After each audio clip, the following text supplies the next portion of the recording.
Bonjour à toutes! Je vais vous parler maintenant des différentes façons d'entamer votre tente rouge, d'ouvrir votre tente rouge. Je vais vous parler tout simplement des éléments plus ou moins dans l'ordre. Tout d'abord, l'accueil des femmes. Pour ce qui est de la tente rouge physique elle-même, vous pouvez imaginer soit de faire un montage commun auquel plusieurs femmes participeraient pour vraiment monter la structure, soit de monter seule ou à deux la structure avant l'arrivée des participantes.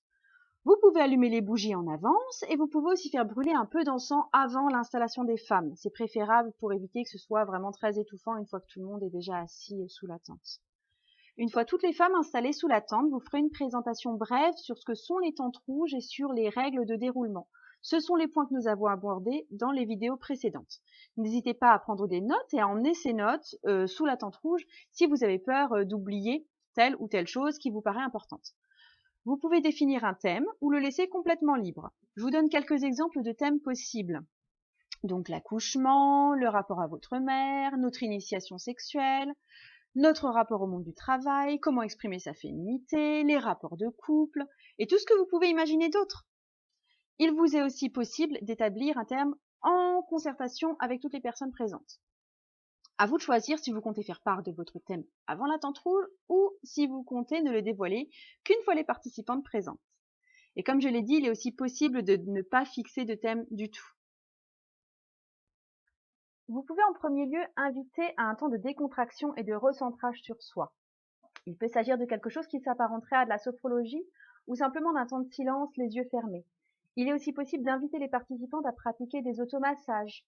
Si vous êtes mal à l'aise avec le fait de prendre la parole pendant un temps de décontraction, une des participantes peut peut-être s'en charger à votre place. N'oubliez pas que la tente rouge repose sur le partage et la participation de chacune. Donc parlez-en avant. Et s'il y a une des participantes qui se sent de le faire, qui aime bien faire ce genre de choses, eh ben faites-la participer, il n'y a pas de souci avec ça. Ou alors faites-le vous-même. Certaines facilitatrices aiment entamer la tente rouge avec un texte sur la féminité. Donc soit une invocation du féminin qui est en nous, soit un texte en rapport avec le thème choisi, soit un poème, etc.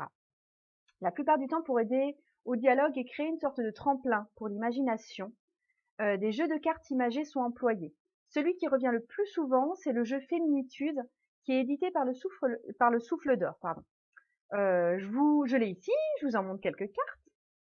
Donc là, c'est mon jeu Féminitude, je vais montrer quelques cartes. Donc là, vous avez, par exemple, la bâtisseuse, vous avez l'accueillante. Enfin, je sais pas si vous voyez grand chose, mais en tout cas, c'est un jeu que vous pouvez retrouver sur le site du Souffle d'Or.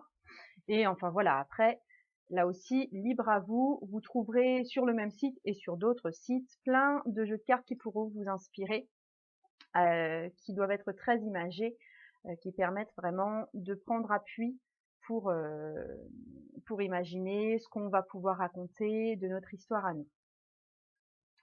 Il ne s'agit pas ici de lire l'avenir, hein, mais de se laisser aller à ce que nous inspire la carte qu'on tire sur le moment et ce à quoi elle fait écho en nous. L'histoire qu'on a envie de raconter prend souvent forme dans notre esprit à ce moment-là. Et donc, vous pouvez organiser un tirage de cartes, sans obliger personne, bien sûr, parce que là aussi, c'est pas forcément quelque chose qui est apprécié par tout le monde. Même si, en général, ça marche bien. Après le tirage, il y a généralement un temps de silence avant que la première personne prenne la parole, à sa convenance. Donc on peut profiter de ce temps de silence, le temps que quelqu'un choisisse de prendre la parole, pour servir les boissons, pour inviter à se servir un petit gâteau, etc. Voilà, en gros, après un temps de décontraction, on tire les cartes et puis on reprend vie en mangeant, en buvant, et puis pour aller à ce moment-là vers le partage d'histoire.